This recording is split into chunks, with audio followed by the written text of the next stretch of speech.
everyone, and welcome back to You Know Who. I'm your host, Brian Hines. And if you were with us last time, we learned that Orphan 55 was our planet. Damn you! Damn you! Anyway, we're now jumping into Nikola Tesla's Night of Terror. The first time I heard of Nikola Tesla, I was at sort of a scientific museum in California, visiting it with my brother and father, and they had a huge Tesla coil set up, and you just watched the electric arc rise until it popped at the top. It was really cool. Beyond that, I don't know too much about the gentleman. I know there's some sort of scientific truth in what's going on here. I know that's based on some sort of actual experiment that Tesla did, is what I've heard. Beyond that, I know nothing. I wish I could say the same about next week's episode, but again, the spoilers have hit me hard on that one. Now, I'm doing my best to remain unspoiled on these things, but like a banana in the fridge, it's not going to last long. Oh, hey. Is there a Slowly I turn. sheer power of nature? There's so much more in nature that cannot be seen by the naked eye. We need to bring Forces top hats back. invisible to us, which animate the universe, and they were hidden from our understanding until now. Gentlemen, I, Nikola Tesla, have invited you here to pull back the curtain. Shall we begin? There's the electricity. A world wireless system. A way for each of us to reach beyond our immediate sphere into every corner of the Earth. Mostly to spread porn. But I did in fact receive a feeble electrical signal, and I calculate it comes from Mars. But, Say goodbye to that money. Not the focus of this project. In about a year, my Warden Cliff project will be as real and functioning as this very generator. Mr. Tesla, we have an emergency. I work alone. I like this guy. He could make a good Gomez Adams if they ever do the Addams Family again.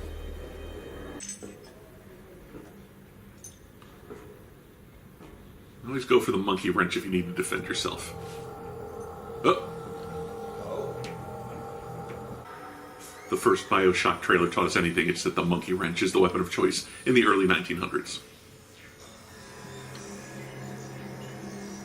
Okay. So that's happening. What is it? Damn, you're a quiet woman. Is it the doctor? It's the doctor. Oh, hi. I don't suppose you've seen anything weird around here. Here we go. Perfect getaway vehicle. Hey! Full speed straight to New York. Now I wish I had a bowler. To hell with you! Night train, right on schedule. Did you find out what was causing this energy thing then? It's quiet. Why is it gone quiet?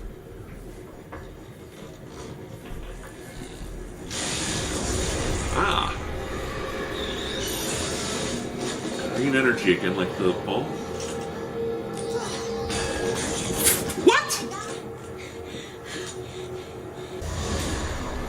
Silurian blaster. Nasty. Silurian? But here's the funny part. We're not letting you out of our sights until we've worked this out. Well, that was pretty much going to happen no matter what. I didn't hear what you said.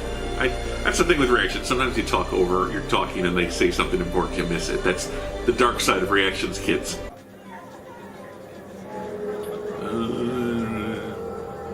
Me? A lunatic? They would recognize genius if it hit them in the face. You're right.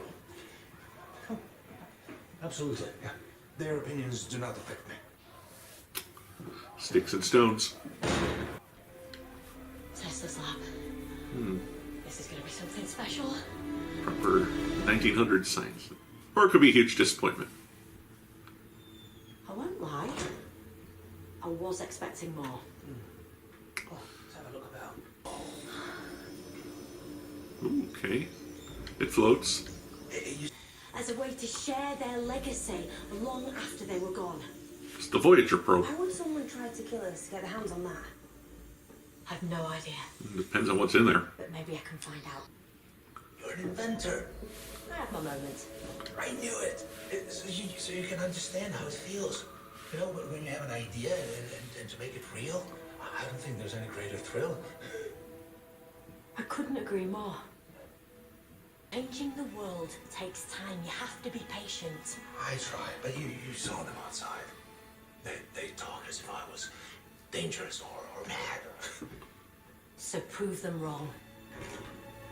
A race of automatons to take over the world. That'll prove them wrong. It's from Mr. Morgan. I can't complete Wardenclyffe without it. I'm never going to be able to prove it works. He's not. Damn you, paparazzo! Edison, of course it's Edison. He's plagued me every step of my career. Edison champions a rival form of electric current to Mr. Tesla's AC. Direct current, of course, he would champion something so slow and inefficient. That man is... If only they could come together and form a rock What are you band. saying, Thomas Edison? Not exactly a shrinking violet, is he? I mean, there's plastered his name all over the shop. This is... Talk about tooting your own horn. Edison was sweatshop science. I have never seen... Okay.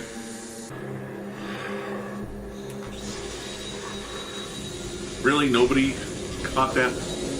Oh, there we go.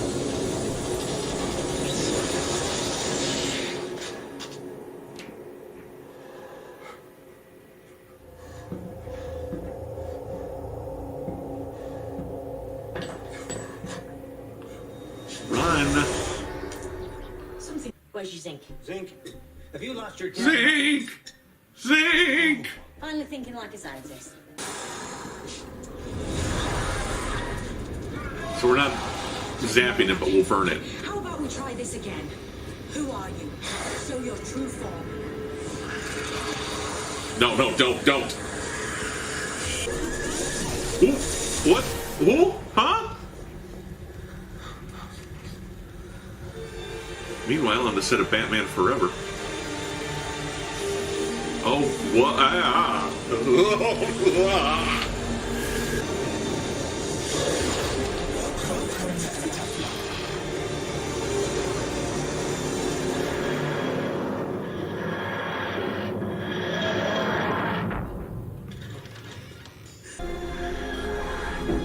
Didn't I see that in Red Dead Redemption 2? Oh, this is the love. Why are they all scorpions, but that one's partially humanoid? Yes, I have. He looks like a Farscape alien. Secrets on this ship that I could discover in a lifetime. You can tell they're aliens because they film everything at Dutch angles. Across the galaxies, on Earth, you addressed the Queen of the Skifra. Did you trespass on my ship? Oh, this is your ship. Any relation to the Looks Rachnos? Venusian to me, and I'm pretty sure that's a Klendov warp drive. We require an engineer.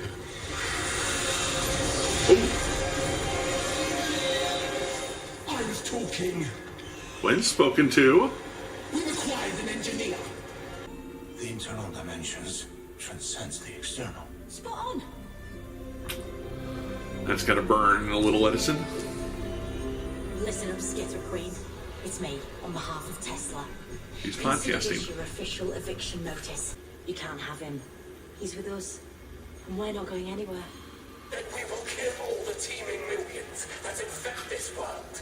And you and your friends will die first. Okay, good threat. Good threat. You must make. If we generate one large enough, it could strike the ship like so.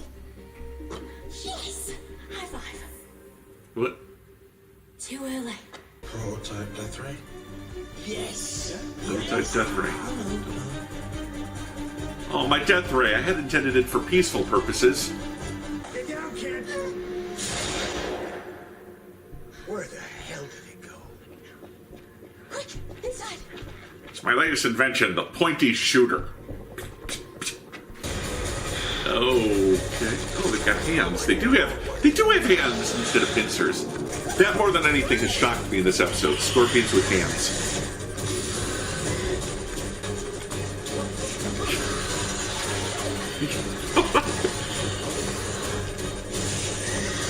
You know what I want right now is the drunk guy who just sees that and just like throws the bottle, walks away. It's working. Tower's charging. This is a proper repel the alien invasion story. Stay out of that lab.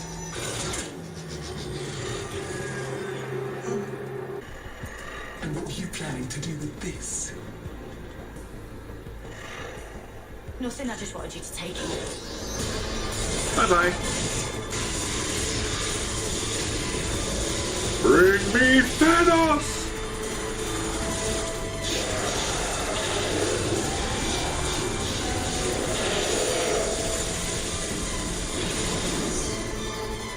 Oh, they didn't blow up. They left. Well, let them talk. The present is theirs. I work for the future. And the future is mine. Yeah, you know the name, but really, the man himself is kind of a blank, and I don't hear about him too much in the history books, so... Okay. Well, that was Nikola Tesla's Night of Terrors, and overall, it was a good episode. I enjoyed it. Not a great episode, but, I did think it performed a nice little kind of historical lesson for the viewers on who Nikola Tesla was. Because, like I said, I've heard the name. I've seen Tesla coils. I've heard of Tesla cages. I know he was involved in electricity, but beyond that, the man was kind of a mystery. He's a name you recognize, but it's not a name you're familiar with, if you understand that. Everyone's heard of Edison, Menlo Park, but to be fair, Tesla was a visionary. He didn't have much practical success, but he was great at envisioning things that would come about in the future. Much like Leonardo da Vinci, he invented a helicopter, but never actually built a working one. But the ideas were there. I think a lot of people saw pictures of the Skithra and thought they were the Rachnos. And I thought the Rachnos were coming back from the brief pictures of the Skithra we saw in the trailers for season 12, but they were not that. And kind of a weird species, not dead. The ship flew away, so they'll be back at some point. They got run off. Kind of just scavengers. The makeup was competent, let me put it that way. It was good makeup effect. I'm not sure. Why does a scorpion species have to have, like, the mandibles on her head? I mean, it makes sense to have those claws there, but they never move. But then it's like, I spent all my time looking at the teeth prosthetics, honestly. It was weird makeup. And why is the queen a humanoid when the rest are just more or less normal scorpion shaped? Again, the hands thing threw me off. But visually impressive, but confusing. But the CGI of the actual Skithra aliens was kind of cool. The actors were all excellent. Goran Viznik, I'm sure I mispronounced that, played Nicholas Tesla. He was on ER, as was Alex Kingston, who would eventually go on to play River Song. He was excellent. He looked like Nicholas Tesla. I liked the accent. It wasn't very strong, but it was there and recognizable. And I enjoyed that speech where we're talking about inventing with the doctor, and they have that connecting moment where the joy of inventing, of taking an idea and making it real, and how that's the best feeling in the world. I really liked that. Robert Glenister played Thomas Edison. He looks like Edison. Actually kind of looked like the War Master from Utopia, but no. He also played the character well. I think historically those, I'm not a huge expert on either Edison or Tesla, but I think historically those were pretty accurate portrayals. He kind of had the sweatshop approach to science. He kind of employed people, but then took their patents, so all the money came pouring back into Menlo Park. But really, I thought the actors who played Tesla and Edison did a fabulous job. And hey, the Skithra Queen, I just found out, was our old friend Anjali Mohindra, and I'm sure I mispronounced that one as well, and I'm very sorry. But if you're a longtime Who fan and you watch all the spin-offs, you know her, because she was Ronnie on the Sarah Jane Adventures. What? Yes! Under all that makeup was our old friend Ronnie from Sarah Jane, so wow. I mean, no idea. No idea. The TARDIS crew had plenty to do. A lot of great moments between the Doctor and Nicholas. Yaz got to play kind of guardian to Nicholas when he was abducted, and kind of deal with the aliens and kind of act as a go-between and confidant for him to talk to before the Doctor arrived. Ryan had something to do. He was comparing what it's like to be a companion to these geniuses with Miss Scarrett and good old Bradley Walsh. Graham was there for the comedic report to kind of stand up to Edison. So for once, it felt like all of the companions had something to do. Maybe not a ton. That's the problem with the cast is a little bloated, as I've said. So there's not always going to be a lot for every actor to do on the show, but as long as every actor has something to do, I'll be satisfied. So this is a good, solid episode. Not great, not fantastic, not, oh, I'm always going to remember this, but I enjoyed it. And I hope you enjoyed it too. I think it was a solid B episode. Like this video, subscribe to my channel, check out my Patreon at patreon.com/LastAngryGeek. Buy my DVDs, follow me on Twitter. All the links are in the channel information below this video on YouTube. Until then, my friends, this is You Know Who, and I'm your host, Brian Hines.